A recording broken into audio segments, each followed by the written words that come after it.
mtazamaji, aliyekuwa msemaji wa serikali Daktari Isaac Mwaura amesema afisa iliyohudumu awali ilishuhudia mabadiliko mengi wakati alikuwa akiongoza.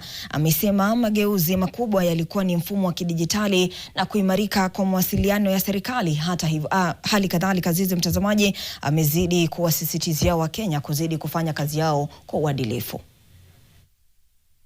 Nimefurahi sana kuwa msemaji mkuu wa serikali kwa muda uliopo, kuwa sauti rasmi ya serikali na kuzungumza ukweli wa mambo.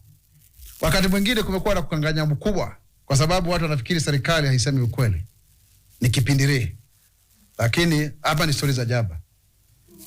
Lakini sisi wenyewe tumejaribu kuhakikisha kwamba tunahadithia yale makuu ambayo serikali imeweza kufanya. Sio mwisho, ni kubadilisha taswira na sura, ndiposa tuweze kuendelea kuitumikia hii jamhuri katika nyadhifa nyingine tofauti tofauti.